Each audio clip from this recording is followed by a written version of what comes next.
Hi friends, welcome all. ഇന്ന് ഞാൻ നമ്മുടെ കുട്ടികളെ എങ്ങനെ പഠിപ്പിക്കാം എന്നൊരു സെഗ്മെൻറ്റിൻ്റെ തേർഡ് പാർട്ടായിട്ടാണ് വന്നിരിക്കുന്നത്. ഞാൻ കഴിഞ്ഞ വീഡിയോയിൽ പറഞ്ഞിട്ടുണ്ടായിരുന്നു. ഫസ്റ്റത്തെയും സെക്കൻഡത്തെയും വീഡിയോയിൽ നമ്മളെ കുട്ടികളെ ലൈൻസും കർവ്സും സ്ട്രോക്സൊക്കെ എങ്ങനെ വരപ്പിക്കാം എന്നായിരുന്നു പറഞ്ഞിട്ടുണ്ടായിരുന്നത്. അപ്പോൾ നമ്മുടെ കുട്ടികൾ അതൊക്കെ കറക്റ്റായിട്ട് വരയ്ക്കുന്നുണ്ട് എന്ന് നമുക്ക് തോന്നുമ്പോൾ നമ്മൾ പിന്നെ ലെറ്റേഴ്സ് എഴുതിക്കാൻ തുടങ്ങും. അപ്പോൾ നമ്മൾ 4 ലൈൻ കോപ്പിയിലാണ് അവരെ എഴുതിക്കാറ് അല്ലേ. അപ്പോൾ നമ്മൾ ലെറ്റേഴ്സ് എഴുതിക്കാൻ തുടങ്ങുമ്പോൾ അവർ ഫസ്റ്റ് തന്നെ നമ്മൾ കുറച്ച് കാര്യങ്ങൾ ശ്രദ്ധിക്കണം. കാരണം അത് ശ്രദ്ധിച്ചില്ല എന്ന് വെച്ചാൽ അവരുടെ ഹാൻഡ് റൈറ്റിംഗ് പിന്നീട് ഭാവിയിൽ അങ്ങനെ ഒരു വൃത്തിയില്ലാതെ അല്ലെങ്കിൽ ഓർഡർലെസ് ആയിട്ട് അങ്ങനെ ആയിപ്പോവാൻ ചാൻസ് ഉണ്ട്. അപ്പോൾ നമ്മൾ ഫസ്റ്റ് എഴുതിക്കുമ്പോൾ തന്നെ കുറച്ച് കാര്യങ്ങൾ ശ്രദ്ധിക്കുക. അതായത് ലെറ്റേഴ്സ് എഴുതുന്ന ഓർഡർ, അവർ എഴുതുന്നത് നീറ്റായിട്ടുണ്ടോ, അങ്ങനെയുള്ള കാര്യങ്ങൾ. അപ്പോൾ ലെറ്റേഴ്സ് കറക്റ്റായിട്ട് ഓർഡറായിട്ട് വൃത്തിയിൽ എഴുതാനുള്ള കുറച്ച് ടിപ്സാണ് ഇപ്പോൾ ഞാൻ പറയാൻ പോകുന്നത്. അപ്പോൾ കറക്റ്റായിട്ട് ABCD എഴുതാനുള്ള ഫോർമാറ്റ് ഇതാണ്. അത് നിങ്ങൾക്ക് അറിയാമെന്ന് വിചാരിക്കുന്നു. അതായത് 4 ലൈൻ കോപ്പീൻ്റെ 3 ലൈൻസിൻ്റെ ഉള്ളിലായിരിക്കും ക്യാപിറ്റൽ ലെറ്റേഴ്സ് ഹോൾഡ് ചെയ്യുക. അതിൻ്റെ അപ്പുറത്തേക്കൊന്നും പോവാതെ കറക്റ്റായിട്ട് എഴുതണം. കണ്ടില്ലേ, ഇതുപോലെ. ചില കുട്ടികൾ ചെയ്യാറുണ്ട്, അതായത് ഈ ക്യാപിറ്റൽ എ ഇപ്പോൾ ഇങ്ങനെ ഈ 4 ലൈനിൽ എഴുതും, ചിലപ്പോൾ ഇങ്ങനെയൊക്കെ ബി അല്ലെങ്കിൽ സി അങ്ങനെയൊക്കെ എഴുതാറുണ്ട്. അപ്പോൾ നമ്മൾ ഫസ്റ്റ് അവരിങ്ങനെയൊക്കെ ഓർഡർലെസ് ആയിട്ട് എഴുതുമ്പോൾ തന്നെ നമ്മൾ അവർക്ക് കറക്റ്റായിട്ട് പറഞ്ഞു കൊടുക്കണം എങ്ങനെ എഴുതേണ്ടതെന്ന്. അപ്പോൾ അവർ പറഞ്ഞാൽ ചിലപ്പോൾ അവർക്ക് മനസ്സിലായെന്ന് വരില്ല. അപ്പോൾ നമ്മളിങ്ങനെ സ്കൂളിൽ നിന്നൊക്കെ ഇങ്ങനെയല്ലേ വിടാറ്. ഇപ്പോൾ ഇങ്ങനെ അപ്പം ഇങ്ങനെ ഈ ഇവിടെയൊക്കെ അപ്പോൾ ഫുൾ ഷീറ്റ് എഴുതാൻ അങ്ങനെയൊക്കെ ആയിരിക്കുമല്ലോ കൊടുക്കുക, ഹോംവർക്കായിട്ടോ അങ്ങനെയൊക്കെ. അപ്പോൾ നമ്മൾ ഈ ഇതിൻ്റെ താഴേക്കായിട്ട് അവർക്ക് എഴുതാനുള്ള സ്പേസിൽ ഇങ്ങനെ ഡോട്ട് ഇട്ട് കൊടുക്കുക കറക്റ്റായിട്ട്. അപ്പോൾ അവർ അതിൻ്റെ മേലെ കൂടെ എഴുതും. അങ്ങനെ കുറേ ഷീറ്റിൽ വർക്ക് ഷീറ്റ് കൊടുക്കുമ്പോൾ അതിലൊക്കെ നമ്മളിങ്ങനെ ഡോട്ട് ഇട്ടിട്ട് കൊടുക്കുക. അപ്പോൾ അവരിങ്ങനെ കറക്റ്റായിട്ട് എഴുതും.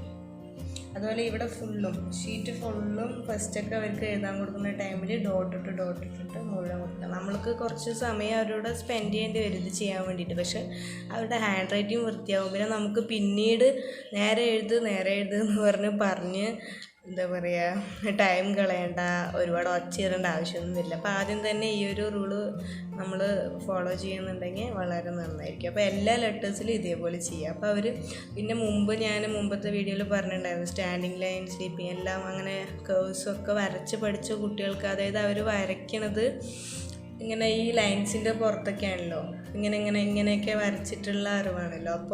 അപ്പോൾ പെട്ടെന്ന് വരയ്ക്കാൻ വേണ്ടിയിട്ട് അവർക്ക് സാധിക്കും. അതിന് വേണ്ടിയിട്ടാണ് ഞാൻ ഫസ്റ്റ് പറഞ്ഞിട്ടുണ്ടായിരുന്നു, ലൈൻസും കർവ്സും സ്ട്രോക്സൊക്കെ വരയ്ക്കാൻ വേണ്ടിയിട്ട് നമുക്ക് കുട്ടികൾക്ക് ചെയ്യിപ്പിക്കണം എന്ന്. അപ്പോൾ ഈ എഴുതിക്കുന്ന പാട് ഭയങ്കര എളുപ്പമായിട്ടായിരിക്കും. പിന്നെ അവരുടെ ഹാൻഡ് റൈറ്റിംഗ് നല്ല വൃത്തി വരും. അതിന് വേണ്ടിയിട്ടാണ്. അപ്പോൾ ക്യാപിറ്റൽ ലെറ്ററിൻ്റെ കാര്യം. അപ്പോൾ സ്മോൾ ലെറ്റേഴ്സ് എഴുതിക്കുമ്പോഴും ഇതുപോലെ കറക്റ്റായിട്ട് ഉള്ള ലെറ്റേഴ്സ് തന്നെ അവർ എഴുതേണ്ടതെന്ന് ശ്രദ്ധിക്കുക. കറക്റ്റായിട്ട് തന്നെ എഴുതേണ്ടതെന്ന് ശ്രദ്ധിക്കുക. അതുപോലെ സ്മോൾ ലെറ്റേഴ്സിൽ നമ്മളിതുപോലെ ഇങ്ങനെ ക്യാപിറ്റലിൽ പറഞ്ഞ പോലെ ഇങ്ങനെ ഡോട്ട് ഇട്ട് കൊടുക്കുക. അപ്പോൾ അവരതിൻ്റെ മേലെ കൂടെ ഇങ്ങനെ എഴുതും. പിന്നെ ഫസ്റ്റ് അവർക്ക് എങ്ങനെയാണ് എഴുതേണ്ടതെന്ന് അറിയില്ലല്ലോ. അതായത് ഇപ്പോൾ ബി നമ്മളിങ്ങനെയാണ് എഴുതേണ്ടത്. അപ്പോൾ ചില കുട്ടികളുടെ മനസ്സിൽ ചിലപ്പോൾ ഇതിട്ടിട്ടായിരിക്കും ഇതിടുക, അങ്ങനെയുള്ള ചില ധാരണകളൊക്കെ ഉണ്ടായിരിക്കില്ല. അപ്പോൾ അതിന് വേണ്ടിയിട്ട് ഇങ്ങനെ ആരോസ് കാണിച്ചു. അതായത് ഇങ്ങനെ ആദ്യം എഴുതണം, പിന്നെ ഇങ്ങനെ എഴുതണം. അപ്പോൾ ഈ അങ്ങനെ തെറ്റിച്ചിട്ട് എഴുതുന്ന കുട്ടികളുണ്ടെന്നുണ്ടെങ്കിൽ ഇങ്ങനെ ആരോ മാർക്ക് ഇട്ട് കൊടുക്കുക.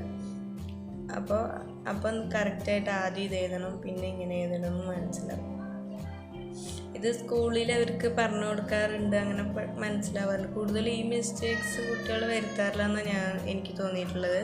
കൂടുതലും ഇങ്ങനെ ഈ ഓർഡർലെസ് ആയിട്ട് ഇങ്ങനെ ഇതിൻ്റെ ഉള്ളിൽ ഇല്ലെങ്കിൽ അങ്ങനെയൊക്കെ കണ്ട മാതിരി എഴുതുന്ന ഒരു തരത്തിലുള്ളതാണ്. അപ്പോൾ കറക്റ്റായിട്ട് ഇതുപോലെ എഴുതാൻ നമ്മുടെ കുട്ടികൾക്ക് ഇങ്ങനെ ഡോട്ട് ഇട്ട് കൊടുക്കാം. മെയിനായിട്ട് അതാണ്, ഡോട്ട് ഇട്ട് കൊടുത്തിട്ട് കുറേ തവണ അങ്ങനെ എഴുതി ശീലിക്കട്ടെ. അപ്പോൾ കറക്റ്റായിട്ട് വന്നോളും. പിന്നെ ചില കുട്ടികൾ ചെയ്യുന്ന കുറച്ച് കാര്യങ്ങൾ, അതായത് ഇപ്പോൾ അതൊക്കെ കഴിഞ്ഞു ലെറ്ററൊക്കെ കറക്റ്റായ ശേഷം വേർഡ്സൊക്കെ എഴുതുമ്പോൾ ക്യാപിറ്റൽ ലെറ്ററും സ്മോൾ ലെറ്റേഴ്സൊക്കെ മിക്സഡ് ആക്കിയിട്ട് എഴുതും. അപ്പോൾ ഒരു സെൻറ്റൻസ് സ്റ്റാർട്ട് ചെയ്യുമ്പോൾ ഫസ്റ്റ് ലെറ്റർ ക്യാപിറ്റൽ ആയിരിക്കണം. അപ്പോൾ അത് ചില കുട്ടികൾ സ്മോളിൽ തന്നെ എഴുതും. ഇപ്പം മൈ നെയിം ഈസ് എന്നൊക്കെ പറയുമ്പോൾ കറക്റ്റായിട്ട്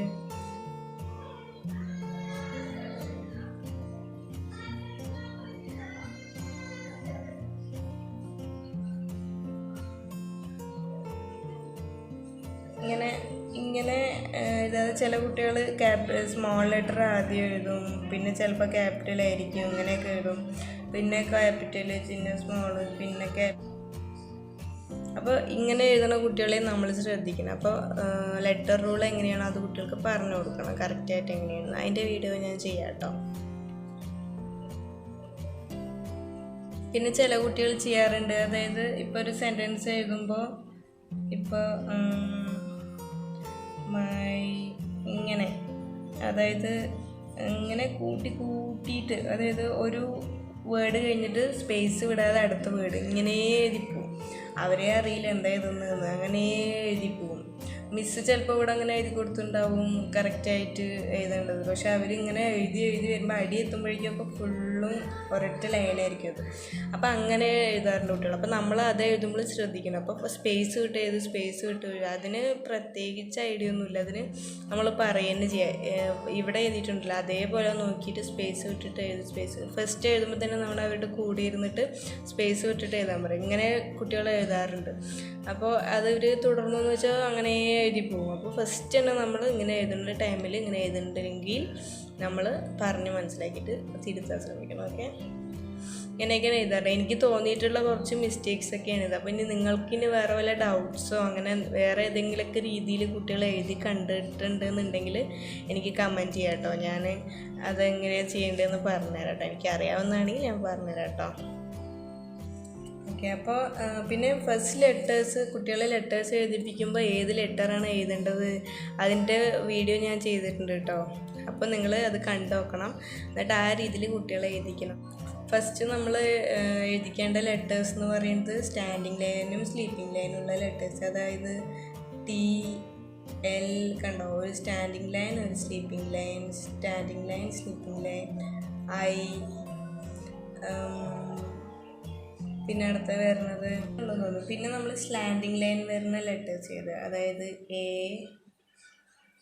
പിന്നെ B ഇല്ല, M, N, അതൊക്കെ. പിന്നെ നമ്മൾ ഇതെഴുതാം കേർവ്സ് വരുന്ന ലെറ്റേഴ്സ്, അതായത് B, C, D, ഇതിലൊക്കെ കേർവ്സ് വരുന്നില്ല. അപ്പോൾ കുട്ടികൾക്ക് ഈ രീതിയിൽ പറഞ്ഞു കൊടുക്കുമ്പോൾ കുറച്ചുകൂടി എളുപ്പമായിരിക്കും. ഞാനിതിൻ്റെ വീഡിയോ ചെയ്തിട്ടുണ്ട് കേട്ടോ, ഡീറ്റെയിൽ ആയിട്ട്. നിങ്ങൾക്ക് താല്പര്യം ഉണ്ടെങ്കിൽ കണ്ടു നോക്കാം. അപ്പോൾ നമ്മൾ ഫസ്റ്റ് ഇങ്ങനെയുള്ള എളുപ്പമുള്ള ലെറ്റേഴ്സ് എഴുതി പഠിപ്പിക്കാം. അപ്പോൾ കുട്ടികൾക്ക് കുറച്ചുകൂടി എളുപ്പമുണ്ടാകും. അപ്പോൾ ഇത് കിട്ടുമ്പോൾ തന്നെ അടുത്ത് എഴുതാമെന്നുള്ള ഒരു തോന്നൽ മനസ്സിലേക്ക് വരും. അങ്ങനെ അവർ പെട്ടെന്ന് എഴുതാൻ പഠിക്കും. അപ്പോൾ നിങ്ങൾക്ക് ഞാൻ എത്രയൊക്കെയുള്ളൂ ഇന്നത്തെ വീഡിയോ. നിങ്ങൾക്ക് ഈ വീഡിയോ ഇഷ്ടമായി എന്ന് വിചാരിക്കുന്നു. നിങ്ങൾക്ക് എന്തെങ്കിലും ഡൗട്ട്സോ അഭിപ്രായങ്ങളൊക്കെ ഉണ്ടെങ്കിൽ കമൻറ്റ് ചെയ്യാൻ മറക്കരുത്. വീഡിയോ ഇഷ്ടമായാൽ ലൈക്ക് ചെയ്യണം. പിന്നെ നിങ്ങൾക്ക് ഇങ്ങനെയുള്ള കുട്ടികളെക്കുറിച്ചുള്ള വീഡിയോസ് അല്ലെങ്കിൽ അവരെ പഠിപ്പിക്കുന്ന കാര്യങ്ങൾ അങ്ങനെയുള്ള കാര്യങ്ങൾക്കൊക്കെ അറിയാൻ താല്പര്യം ഉണ്ടെങ്കിൽ ഈ ചാനൽ സബ്സ്ക്രൈബ് ചെയ്യണം. കൂടെ കാണുന്ന ബെൽ ബട്ടൺ കൂടി ഒന്ന് പ്രസ് ചെയ്യുക നോട്ടിഫിക്കേഷന് വേണ്ടിയിട്ട്. അപ്പോൾ ഇനി അടുത്ത വീഡിയോ ആയിട്ട് കാണാം. അതുവരേക്കും bye, take care. Thank you so much for watching.